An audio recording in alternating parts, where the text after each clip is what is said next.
with Bucks basketball. So, welcome to the show. I'm Craig Coshun, along with producer extraordinaire James Stewart, who's been a little AWOL lately. I will say the extraordinaire part might start wearing out until you get back to work and get back in a rhythm, my man. How you doing? I'm doing well. I know. Tell me about it. I feel like I'm watching a lot of these games from TV. I feel like I'm a little disconnected, but I got a couple games this month, so I'm excited to get back. Good, Get back with good. you Well, and we'll, Steve. we'll welcome you back for sure. So let's see. It's been a week. We had a lot of Bucks games, a lot of playoff football as well. I haven't asked you for a long time. How you started your day out eating wise. We're a month into the new year. Yeah. I do get a little concerned about your diet. Well, you'll be happy to know that you know what? I don't know what I had for breakfast today. Ooh, that's not good. That means for my Oh, part, I'm only actually, I do interested in know. the bad food. I really don't care if you start eating healthy. I had shrimp for breakfast. Little shrimp cocktail. Yeah, a little bit. I grilled them up, or pan fried them. They were pretty good. Were you sipping? Did you make yourself a little mimosa too? A little champagne and OJ No, for I your. felt like I should just drink water with that, just to kind of counterbalance the fact that I woke up and decided to cook shrimp and butter for breakfast. So, That's great. but it's better than chips, right? Well, I mean, in my opinion, I'm just hoping that you're going to get to different flavors of chips, different chips made in different states or Yeah. countries. So Well, for those of you who do care, I did have the uh, Doritos Flamin' Hot Cool Ranch, which is a new flavor, and those are pretty okay. good. So I didn't eat them for breakfast, but I'd be lying if I said I didn't have any today. Now, do you try to avoid like spicy food early in the morning? Oh no, just go for it. Got Just you. deal with it. Yeah, Got I you. mean, you gotta eat what you like. You sound like you're prepping for like your Super Bowl get together if with the You got to Doritos. try out all the chips. Make sure you got the right spread, right? I mean, Yeah, yeah. make some wings, get some chips, and Can't be healthy. no, it's We know where to Super get chicken wings. That's at Quaker Steak and Lube in Cleveland. yeah. At least that's if you're following Giannis in that gigantic bucket. I always wonder though, like, because his hands are so big, does that bucket look small, or is a normal size bucket for us, or did it look small in his gigantic hands? Well, it couldn't look and actually be any smaller than like if you go to Buffalo Wild Wings and they give you Yeah, that. I want to order the snack wings, and they pack them in something that's smaller than your hand. right. Like I'm paying $10 for that. I guess you got to be the MVP to get the bucket. Yeah, I just didn't like him. I just didn't like him. That when he sat down, he had a big smile on his face, Yeah. and he opened that lid. By the way, this is after the Cleveland loss last week. Everybody, just in case you missed it, and he reached in and he already had a half-eaten wing. Then he finished off and then put back in the bucket and put the lid back on. So apparently, there's no sharing in the media room, right? Yeah, and if there's anyone who has kind of those phobias around other people eating, that this was not one of those. Like my wife is one of those people. She hates to watch me eat and hears me chew, and it drives her nuts. So Yeah, yeah. that would not have been a good press conference for her to watch. No, no, for sure not. No, we'll keep her away from the bad stuff. Yeah. So we can start with. Tell you what, why don't you start today, and what's more pressing on your mind? Bucks, Packers, NFL. What you got? I think to me, I would go Bucks. I think the easy thing to start is we look at the whole week kind of that we missed. So they dropped one to Cleveland, then they beat New York, and obviously dropped one to uh, Denver last night. Yeah, And I think it's just there's a lot of questions on kind of this up and down play, and we are quote unquote relatively healthy now with kind of Drew and Giannis and Chris back. So I think we were all kind of looking at that one point. It was like 17-3 or something like that when they all played. right. So, which they still obviously have a good record when all three of them play, but this kind of week with the up and down, I think we're all kind of waiting to see when this team kicks into gear. I think I'm still telling myself until the All-Star break, kind of, we all know that the old adages of basketball, that the season doesn't really start until whatever designated point you pick. But I think the All-Star break is one of those where you come back and there's less than half of the season left, and you're kind of just looking for the home stretch and looking for that push to the playoffs is what I'm hoping for. Well, generally, we're talking about, with that analogy, after the All-Star break, we're talking about like 25, right. roughly 25 regular season games to go. And you would also hope, and it usually plays out this way, that wherever you are in the standings and whatever your record is, you're probably going to play to that, and the good teams maybe a little bit better. Yeah. But I wonder, I just wonder, the way we saw them play in Cleveland and then last night against Denver. To me, I'm just seeing an overall lack of effort. No one's going to play, well for 48 minutes. I get that, but they played really well in the first quarter against Cleveland, and then the next 3 quarters they took off.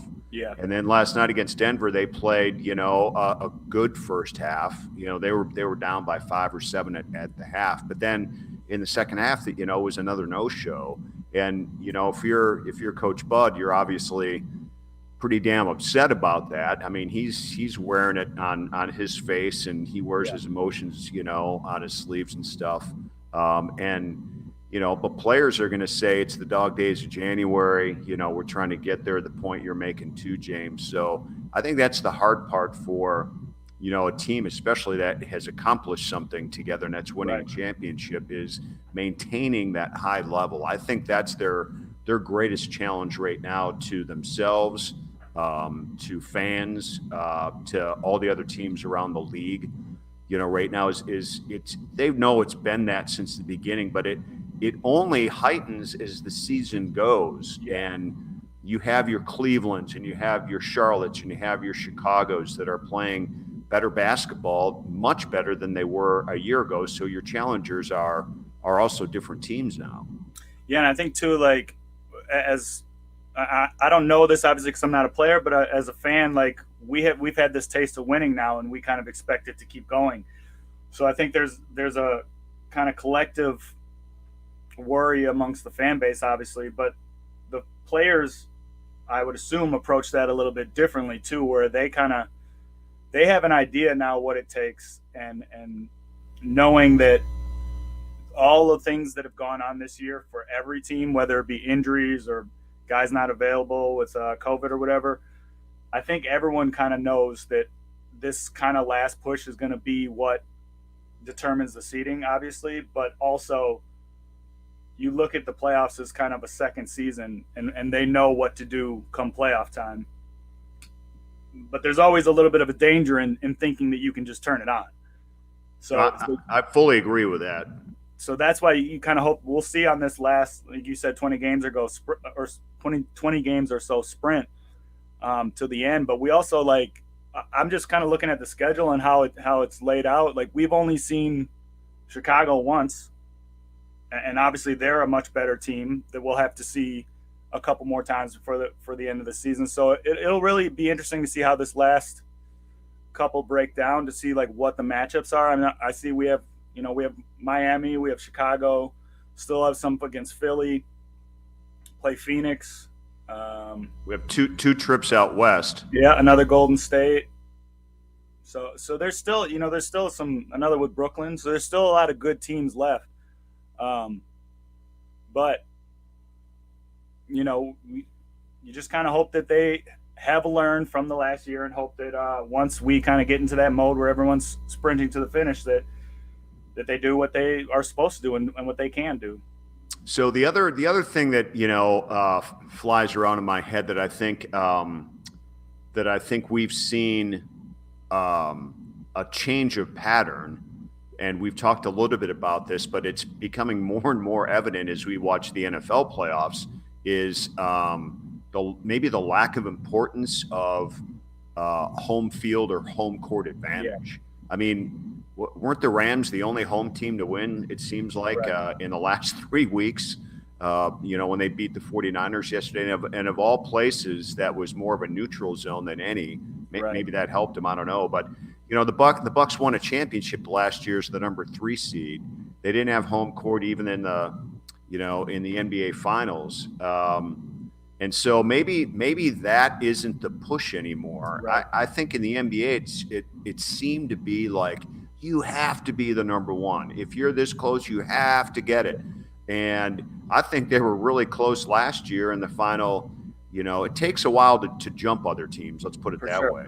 But they seemed like last year, in March, that they could have made a big push. I'm getting my months mixed up because I know it was later than that because of the schedule. But let's just say with 15 games to go, they could have made maybe a bigger push. I don't know. To get the number one, and they ended up number 3, and they were perfectly happy with that.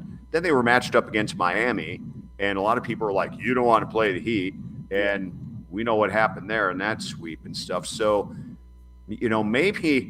maybe we're all worried, and they're not.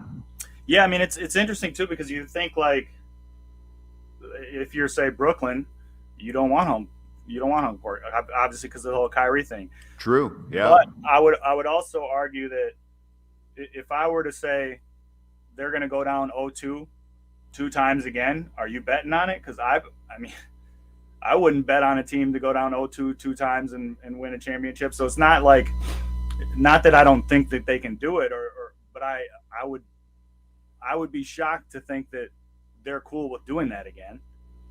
So if you're only going to win your home games, then yeah, you're going to go down 0-2 again. Right.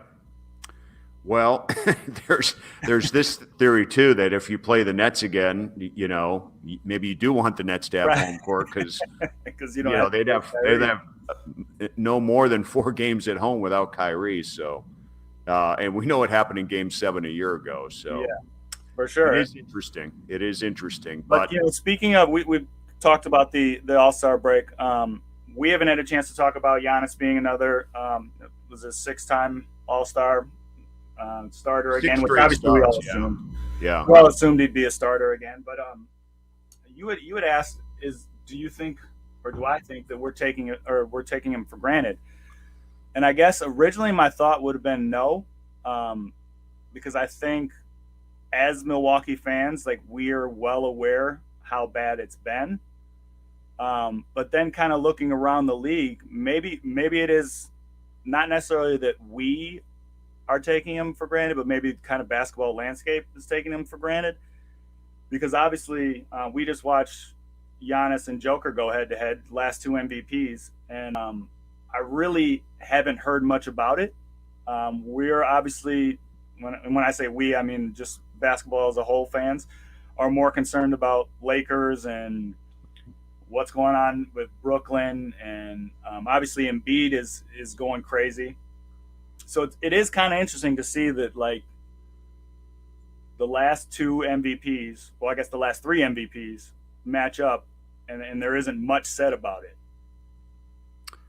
And I don't know if part of that is because they played on the night of the greatest day of the season in the NFL, which are the 2 conference championship games. I still don't understand why anybody would want to compete with that day. I really don't. It was the only Sunday the whole month of January that the Bucks had a game, but I'm not even going to go there. That's something else on the schedule makers. But it was. I will say this: having doing the shows and covering the game and everything, it was from my perspective, it was a lot of fun and entertaining to hype up that game. The Joker versus the Freak. It really was because no one else was doing it. Right. You're right. I think nationally, the storylines are never going to change. They're going to be on each coast and hardly anything in between, and that's okay. Yeah. I think when I think about this and things that are taken for granted, I think in a lot of ways I start with myself and the teams that I cover, and I'll be honest with you. And I know I'm not alone in this sideline here. Giannis gets named as a starter for the 6th straight year, and we were like, check that box. Yeah. I mean, yeah. Right. And then it's like, okay, because we talk about him every day Yeah. in the greatest of ways and on the tallest pedestal. And I'm thinking to myself, now what more can you do except acknowledge the fact that he is an all-star again? But that also kind of makes me sad in a way because it's an incredible accomplishment. I mean, you just look at the awards that he's already won, and the very few people that ever played in the history of the game that have won equal or maybe a few more, either NBA titles, but mostly like MVPs, Defensive Player of the Year, All-Star MVPs. I was also alarmed to see that he has the highest All-Star game scoring average ever, 28.8 points a game. And I'm thinking, think who played all these All-Star games for how many years for over and over and over again until, MJ and Jabbar and Magic and Larry Bird. I mean, you could go on and on. They played in like 15 All-Star games minimum. It's just kind of crazy to think about some things and then say, are we taking this guy for granted? Well, and obviously he won the All-Star MVP, so he's got that to his name. But yeah, I mean, I guess when you look at it like that, maybe I am taking him for granted. I think there's a part of it when you cover him every day that anything under 30 is kind of just like, okay, another day. Once he hits kind of 35, you start to kind of notice, and that's obviously not fair. But there's also, I think when you cover a guy every day, there's more. Like for me, Middleton and Drew Holiday, or how Dante's doing, those are kind of more compelling because they can change from game to game. Whereas like you're saying, Giannis is kind of, there's something to it that, like, when you see it every day, how can I keep getting excited about it, I guess. So maybe now, after having this conversation, I am taking him for granted, and I need to. Oh, you are, trust me. Which is hard to believe because it's like, I mean, that I pretty much scour the interwebs to find anything on Giannis and the Bucks. So I feel like personally, I'm trying to look for new stuff on Giannis every day. But with that said, yes, and like, there is a part of me that just feels like I'm just expecting 30 and 10 every game, 30, 10 and 5 every game, and we just move on, Okay, let me ask you this, because I'm almost like in this camp right now. And this is me being equally, a Giannis fan, a Bucks fan, an NBA fan, and also the guy that likes to have something good to cover. Right? I'll get a little greedy on that. For sure. He gets his point totals in the 30s now on a fairly regular basis. I mean, he's scoring 28, 29 points a game as his average. So he's in the 30s quite a bit to accomplish that. But we're going, oh, well, Giannis had 33 and 38. He's capable of 40. Right. He's gotten 50. That would really make me excited. Now, if he can just get to there, he's young enough. He can do this more on a regular basis, more often. And then you look at him and you're like, why am I saying this? And I'm saying this because he actually is capable of doing this. And this team is different than it was a year ago. Right. They are relying on those big points every single night from him. And some nights they need to have 40 or 45 or 48 points from him. I'm not saying he needs to go out and do it. Right. But they're almost, they go through cycles of they almost need that from him. And they need it because he can do it. Yeah. I wonder too, like, when you look at, like, let's say at one point him and KD were like 1 and 2 in points, right? But KD was doing it on 4 or 5 more minutes. And I wonder too, like, sometimes we forget about that too when we only look at the box score, which I guess that's more of a Bud and a team philosophy question, as to why he isn't continuously playing 35, 36 minutes a game, which I'm assuming is kind of just, and that's kind of where it was a couple years ago. And that's when all the questions of Bud came in. Why is Giannis only playing 30 minutes a game? But again, this team has a different mindset. They've been to the mountaintop, and I would assume that this is all in preparation for that again, as to not run him ragged. And you would think only 5 minutes a game wouldn't be, a big deal, but over the course of a month, that's an extra 2 games played or something like that, Yeah, and they do that, and I don't have stats to compare this year and last year in front of me, but I do know this: he is definitely playing more minutes per game this year than he did last year. But I think last year is also a little bit of an anomaly, just because it was just because of what we went through with the pandemic. Yeah. But I mean, he should be in the 33 to 36 to 38 minutes a game. I know he's easily approach that on a more regular basis, but you're right though. I mean, if you look at what Kevin Durant's used to doing, I mean, this year he's at 32.6. 32.6. Well, I wonder what last year's total was. 33. All right, so forget about everything I just said. But the previous year was at 30, and that's kind of like, so that's, I mean, he's hovered around, I guess his whole career has been between 30 and a high of 36. Can I just interject real quick? Watchers, listeners, this is why I call him producer extraordinaire, because this is how I go about my business when James and I are working. He'll say, hey, do you have any ideas? Do you want to do this or that? And I'll go, I was thinking of doing something on the big 3, but I don't have those numbers in front of me. I can't compare them. And then James, without even saying anything, just finds them, and they appear in like 3 seconds. And then he starts rattling numbers off. This is why he's producer extraordinaire. It's my chance. I just not wanted to clarify on that. It's my chance to sound smart, like I know what I'm talking about. I can read. I've got all these devices lit up in front of me. You didn't see my hand moving towards anything, did you? No. I got a lot of hyperlinks that are saved that I can get to pretty quickly. So well, that's good. But that does surprise me. To be honest with you, it just does. I mean, I can't believe he's playing even 30 seconds less a game than he did last year. I just find that hard to believe.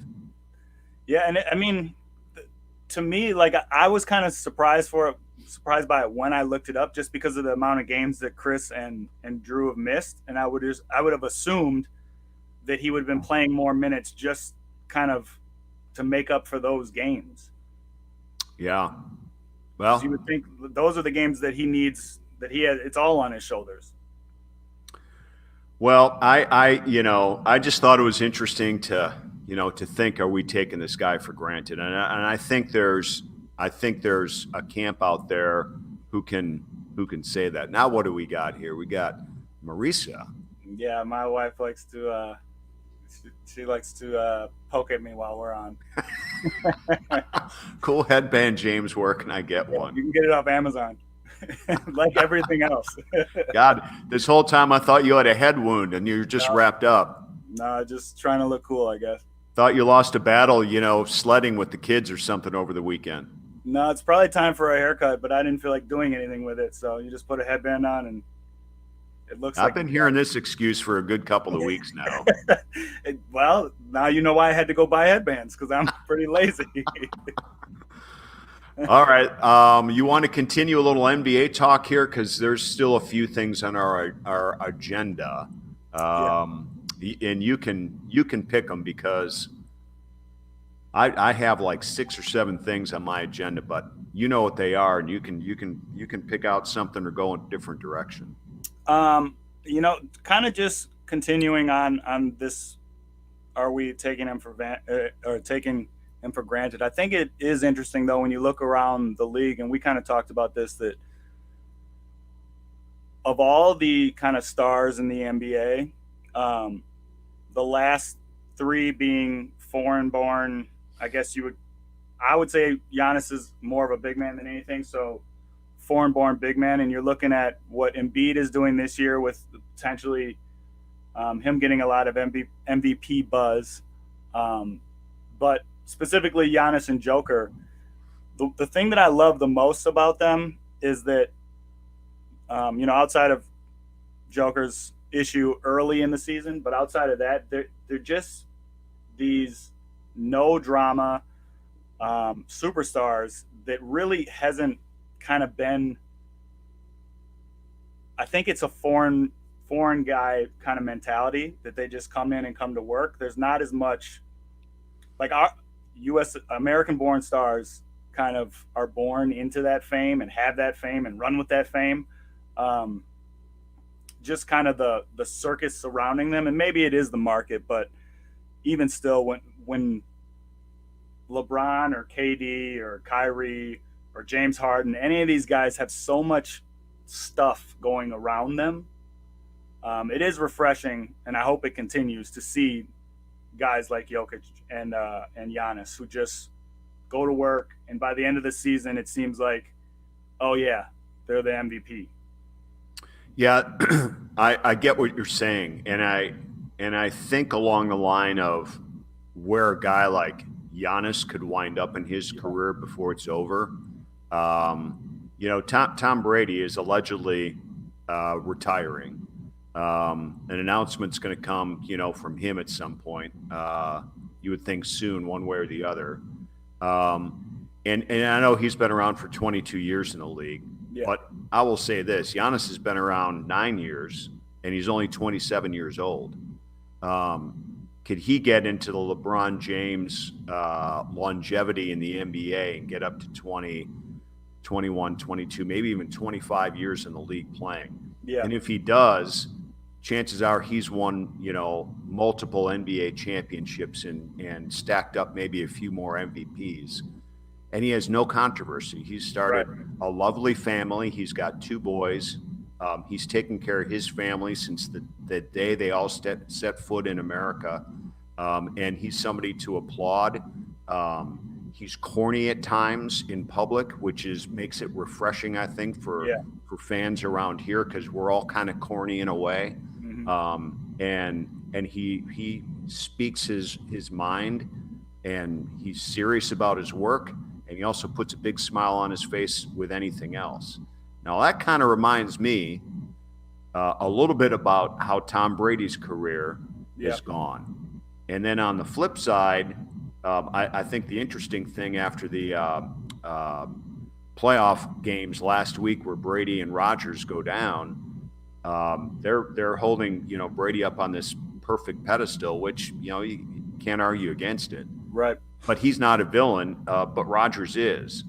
And, Rodgers doesn't carry, the family, the local lifestyle, the glamour, that type of thing. He rubs people the wrong way more than anything, it seems like. So it's interesting to look and, to say all those guys you mentioned in the NBA that are all, MVPs or MVP calibers versus Giannis. And then, you got what you got going on here with Brady and Rodgers here right now too, which is, one's a villain, one isn't. Can Giannis? I think a lot of people right now in sports, James, are with Tom Brady retiring, are saying, who could be the next Tom Brady? Right. And it doesn't have to be the quarterback in the NFL. It can be a guy that's played what seems like forever. In 2 generations of your family's lifetime. That type of thing. And maybe the next guy could be Giannis. Who knows? Well, and what's interesting about Brady is kind of like you were saying, though, that the only reason you dislike him is because how much he wins. There hasn't really been any off. But it's hard to sit there at a bar with people and go, I'll have another beer because this guy won another one. Right. But if you're talking about Rodgers, you got a long list of stuff that you could have 10 beers over. You know what also is interesting that I kind of just thought about this before we came on. So Brady leaves for Tampa, wins the Super Bowl, and it's Super Bowl at home. Matt Stafford leaves the Lions, going to a Super Bowl at home. Yeah.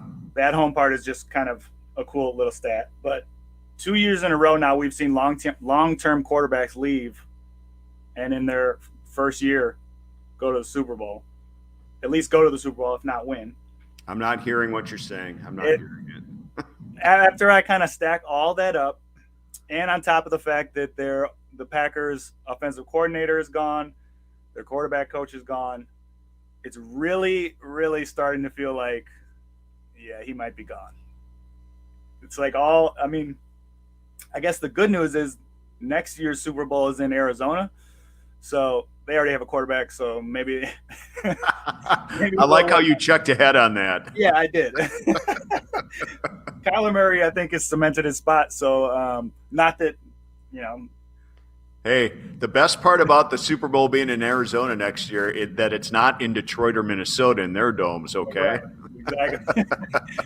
But it really does kind of feel like a lot of especially when Aaron's big complaint has always been, certain guys aren't kept around. And we remember when, who was it, Alex Van Pelt? Yeah. Yep. A couple years ago when he left, how big of a deal that was. You lose your offensive coordinator and your quarterback coach, and you're hinting at leaving or hinting at retiring, whatever he's saying. It doesn't feel good. It feels like we're walking in the direction of, all right, Jordan Love, hopefully this good line and pretty good defense hold up, because I would assume if Aaron's gone, outside of a franchise tag, Devontae is gone as well.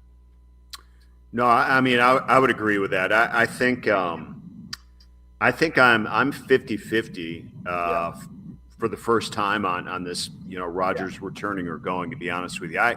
Because during all the drama and stuff last year, I honestly thought it was 70%, 80% chance he was gone. I really did. I was almost surprised that he came back.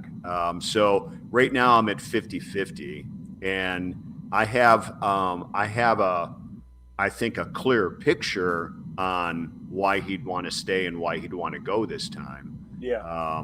Because it is going to be really difficult for him to go somewhere right now, because he can't just walk that, and because the Packers won't let him. Right. To go somewhere where it's greener on the other side of the fence. I don't see that. But at the same time, I think the other big thing that stands out with me for both the team and the quarterback is, are they better off after all these years of trying to do something else, to break up, and look, this is going to be a good breakup no matter what. They're going to decide together whether or not he returns. Oh yeah. They just are. It's a complicated salary cap situation. There's compensation on the line. There's all of that. So this isn't I'm going to walk and be free type thing. So that's kind of how I see this. And so maybe with all of that said, it does favor him coming back. But there's going to be a lot of creativity needed. I'm sure a lot of loyal Packer fans, you and I included, just reading articles and trying to figure out how things work with the salary cap and whatnot. It becomes a difficult situation. But these guys up in Green Bay, the Suits, they've been at this for a while. This is not something where they're going, well, we probably should start thinking about this. I guarantee you they have at least 10 different scenarios lined up right now, because they have to, That's kind of the hard thing too, is I feel like I'm, for the first time, at about 50-50 too. But the thing for me is, I feel like it's a relatively easy sell for the organization either way, because you're not letting them go for nothing. So in some aspect, you're getting something back, and the easy thing is he didn't want to be here. And, what do we want to do? We got to move on at some point. And on the flip side is, clearly he's your best option to win at quarterback. So keeping him, I don't think you can be faulted for that as well. But you kind of look at the division, and really, at this point, the Vikings are the only thing to worry about, and they're looking down the road, not in the greatest situation with whatever they end up doing with Kirk Cousins in a year. The Bears, I'm not too worried about Justin Fields yet. The Lions are the Lions until they're not. So there's just, this would be the best situation to kind of give Jordan Love a chance at the playoffs. Two bad teams you're going to see twice. If you could steal one from the Vikings, you end up looking good in your division, and from there it's whatever happens. You hope your defense can steal a couple or whatever. So I feel like there's ways to sell this both ways. I think the hard part is that,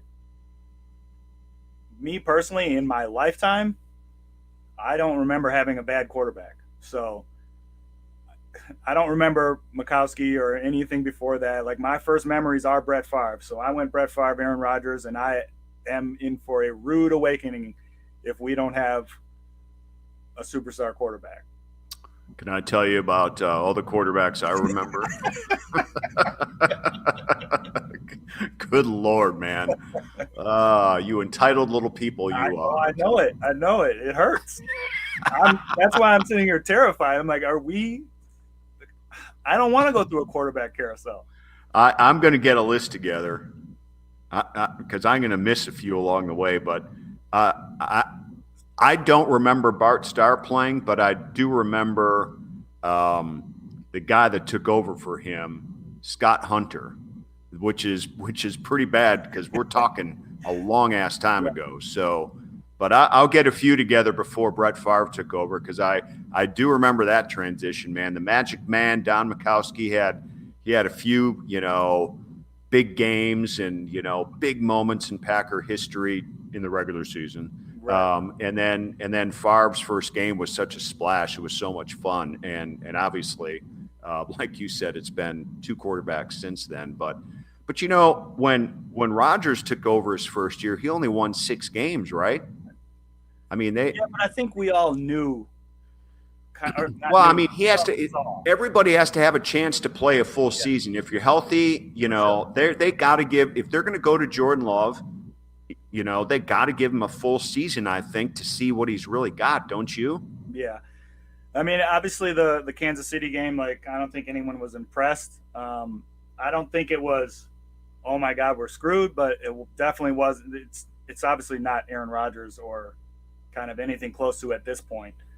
No, but the spot starts to me don't count. I think, I think all you can do right now is compare the number of opportunities on the field that Rodgers got his first 2 years under Favre and what Love has gotten his first 2 years under Rodgers. A little preseason play, and then you make the transition. I mean, good Lord.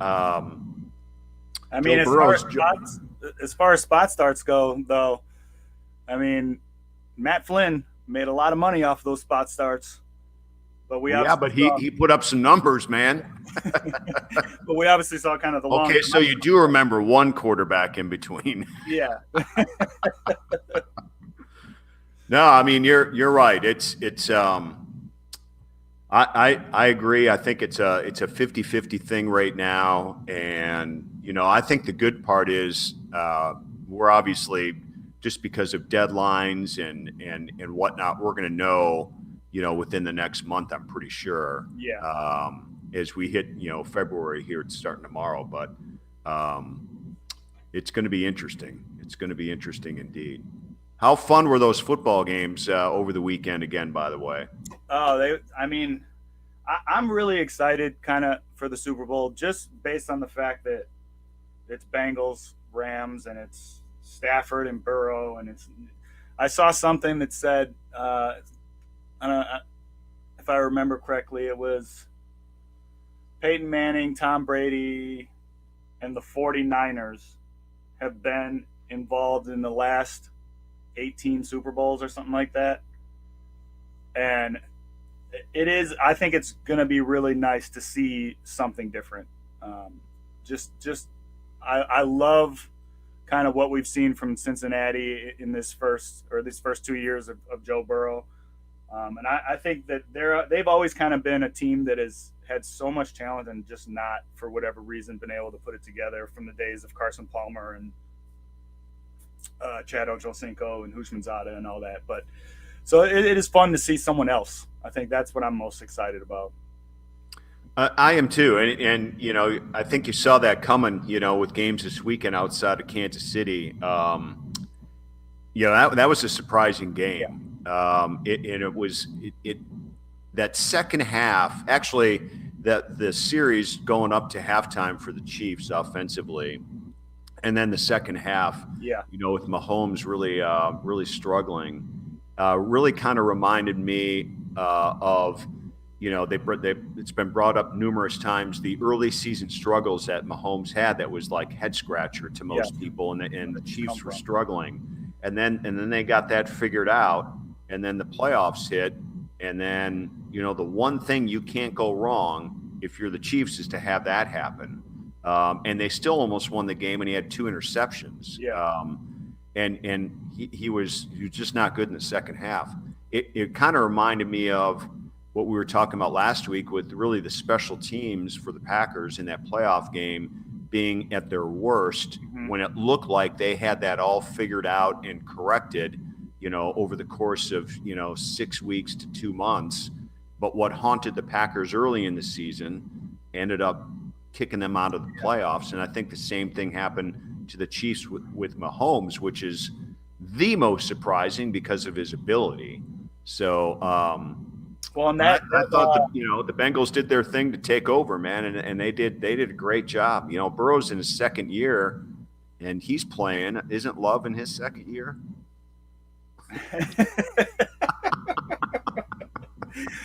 Yeah, one of them is a national champion, and the other is not. So, but what was really, it's an interesting point. It's an interesting point that there are certain quarterbacks that were drafted in the first round. Now, granted, you got one as the number 1 pick, and then somebody much later on in the first round.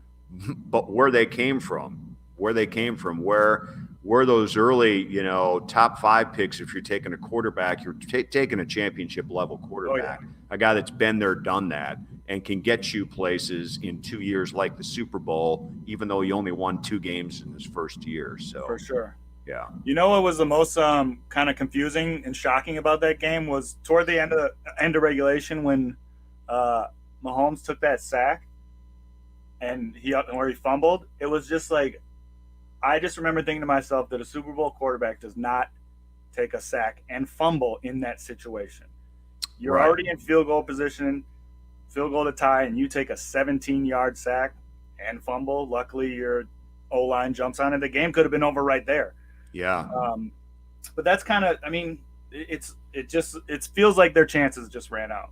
And when they got the coin flip, it was just like, here we go again. This is what we're going to talk about. We're going to talk about the overtime rules and this and that, and we're going to oversee the actual, ignore the game. But it turned out the right way, I think, and I'm happy to see the Bengals Rams. And good for Matt Stafford, but.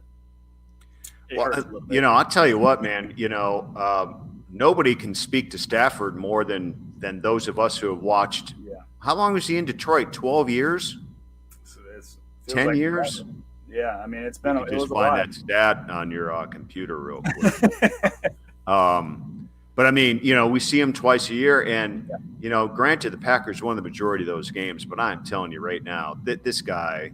You know why the Rams traded for him. That was like, I was happy that he got out of Detroit, and it wasn't even his choice. Yeah. That somebody wanted him and was willing to give up the number 1 picks and send another quarterback over and all the stuff. That was a great, great trade.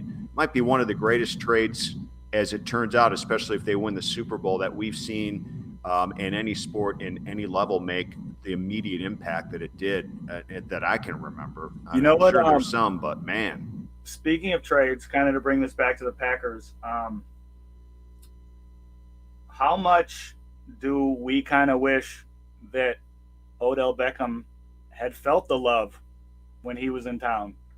Because I remember that's kind of the report that came out, is that he just didn't feel the major pursuit of him, and he picked the Rams for that reason, and obviously going to the Super Bowl, so it was worth it. But we look back at that game against San Francisco, and Devontae had a lot of targets. It would have been nice to have Odell Beckham on the other side. No, I agree, and I thought about that too. I think he caught 13 passes in that NFC Championship game. I mean, think about that. I mean, when you look at that offense and you say Cooper Kupp and Odell Beckham, like what pair of D-backs wants to deal with that? Right. But what pair of D-backs would have liked to deal with Odell Beckham and Devontae Adams? Yeah. No, and this is one of those things again. Yeah. Where maybe not having an owner or whatever it is, Aaron looks back and says they're just not aggressive enough. Well, and it's by choice. Yeah. I mean, it just seems to be by choice. So we remember when Brett Favre wanted Randy Moss and he didn't get it, and Patriots went to the Super Bowl. They didn't win it, but still, it's just one of those things that always kind of sticks out, where it's just like, yeah, we know we don't get a ton of free agents, but whenever the quarterback openly is asking for one and you have the chance and you don't do it, and then that player goes to the team that wins, it stings a little bit. Yeah. Well, I mean, the last GM to really go out and get top-notch free agents and take chances was Ron Wolf. Yeah. And I mean, think how long ago that was. Yep. So yeah, I'm with you on there. I think we've covered some good stuff here, my friend. Yeah. Is there anything else you want to hit before we go?